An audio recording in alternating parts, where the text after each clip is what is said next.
Hello students, so today our topic is Diffie Hellman algorithm.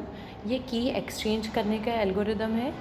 It was made by Whitfield, Diffie and Martin Hellman in 1976 में design हुआ है ये algorithm. ये exchange करने के काम आता है private keys securely over the internet. Now let us assume that Alice and Bob, ये दो लोग हैं जिन्हें कम्युनिकेशन करना है। They want to agree upon a key to be used for encryption and decryption. एक ऐसी की, ये दोनों एग्री करने वाले हैं, ऐसा वर्ड या ऐसे की जिस पर एनक्रिप्शन एंड डिक्रिप्शन दोनों हो सके of message that could be exchange between them, then they will use this algorithm. जो कि एक्सचेंज होगा दोनों के बीच में एक की। अगर सेम की हम एक्सचेंज के लिए यूज़ कर रहे हैं तो ये सिमेट्रिक की होती है, अगर डिफरेंट कीज़ है तो it is asymmetric key. Next हम देखते हैं इस एल्गोरिदम की कुछ steps. So step 1 is Alice and Bob will agree on two large prime numbers, जिसको हमने नाम दिया है एन एंड जी। दो लार्ज प्राइम नंबर्स पे दोनों एग्री करेंगे जिसका नंबरिंग है N and G. Alice and Bob can share these numbers on an insecure channel. ये जो दो लार्ज प्राइम नंबर्स हैं हम आगे देखेंगे, जिसको हम इनसिक्योर चैनल या ओवर द इंटरनेट हम शेयर कर सकते हैं। स्टेप 2 देखते हैं हम। Step 2 is Alice choose another number X. पहले एन एंड जी दोनों ने चूज़ करें, उसके बाद एलिस जो है ए, उसने हमें सिलेक्ट करा है एक लार्ज नंबर जिसका नाम है X, and calculate A such that A is equals to, ये कैलकुलेट करना है हमें ए जिसका यूज़ हो रहा है एक्स, जी एंड जो हमने एन निकाले थे वो। तो देखते कैसे कैलकुलेट होगा। A is equals to G to the power x mod N. जो भी जी की वैल्यू यहाँ पर है उसे हम लेंगे, एलिस ने जो एक्स चूज़ किया उसे पावर में लेंगे, एंड मॉड एन। एन कहाँ है हमारे पास, ये नंबर्स है जो लार्ज प्राइम नंबर्स थे। Next step 3 is Alice sends the number A to Bob. अब ये जो ए कैलकुलेट हुआ है इसे एलिस सेंड करेगा बॉब को।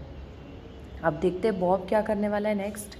स्टेप 4 में Bob choose another number Y. Alice ने चूज़ किया था एक्स, बॉब चूज़ करेगा वाई और कैलकुलेट करेगा बी। इसने ए कैलकुलेट किया, बॉब कैलकुलेट करेगा B. B is equals to G to the power Y. इसका एक्स नंबरिंग था तो इसने पावर में एक्स लिया, इसने वाई नंबर चूज़ किया तो वाई लेगा, एंड मॉड एन। जी की वैल्यू और एन की वैल्यू हमारे पास ऊपर दी हुई है।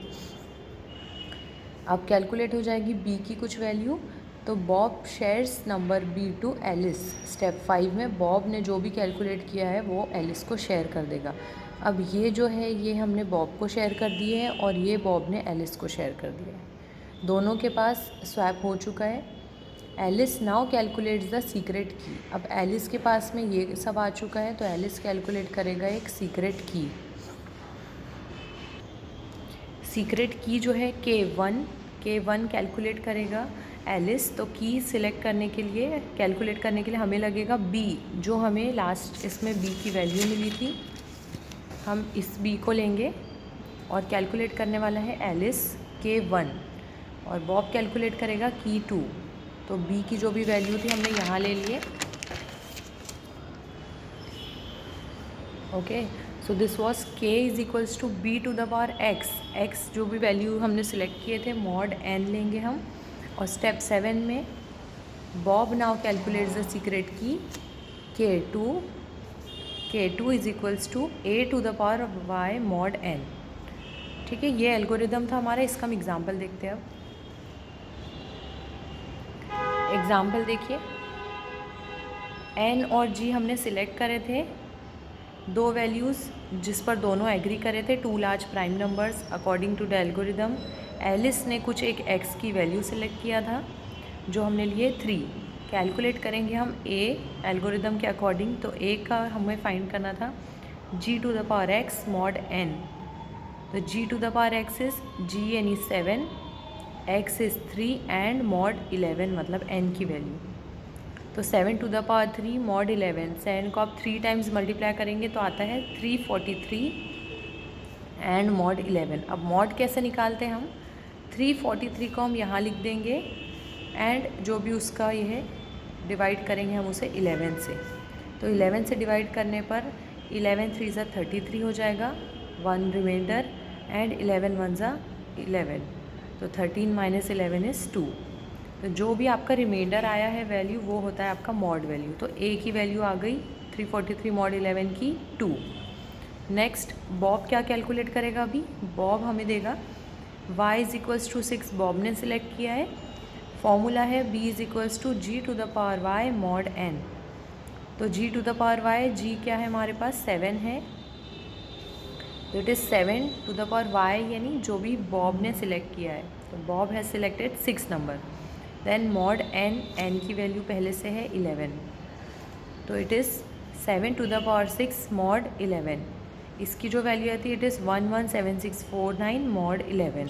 इसे भी आप ऐसे ही निकालोगे 117649 और उसे डिवाइड करेंगे हम 11 से। तो इसकी वैल्यू जो आ जाती है रिमाइंडर में 4 आ जाती है। आप ये कैलकुलेट करके देख सकते हैं। तो b की वैल्यू जो आ गई हमारे पास इट इज़ 4। अब हम निकाल लेंगे इसकी सीक्रेट कीज़ जो हमने यहाँ देखे थे K1 and K2। K1 and K2 निकालने हमें चाहिए, K1 निकालने we require b to the power x mod n। तो b के पावर में हमें x लेना है एंड मॉड n। b के पावर यानी 4, x इज़ 3, तो 4 टू द पावर 3 मॉड 11, क्योंकि n की वैल्यू 11 है। 4 को जब 3 टाइम्स लेते हैं या 4 के पावर में 3 है तो it is 4 into 4 into 4, it is 64 mod 11। तो 64 को जब आप निकालते हैं मॉड, ऐसे ही निकालोगे आप 64 और डिवाइड करेंगे आप 11 से, तो आपका रिमाइंडर आता है 9। तो K1 की वैल्यू आ गई हमारे पास 9। आगे देखते हैं हम K2 कैसे निकलेगा। तो दिस इज़ द एल्गोरिदम, उसका ये पूरा एग्जाम्पल है। नेक्स्ट हम निकालेंगे K2, जो निकालेगा बॉब। K2 निकालने के लिए हमें चाहिए a to the power y mod n। तो a की वैल्यू हमने पहले निकाल चुके हैं, इट इज़ 2, y की value is 6 and mod 9 n is 11।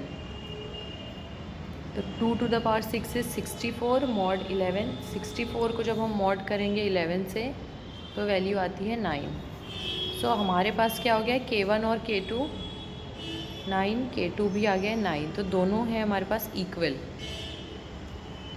K1 and K2 आ गया 9। अगर दोनों इक्वल है तो इट इज़ सिमेट्रिक की वाला हो गया ये, और K1 और K2 डिफरेंट आ रहा है तो ये हो जाएगा असिमेट्रिक की।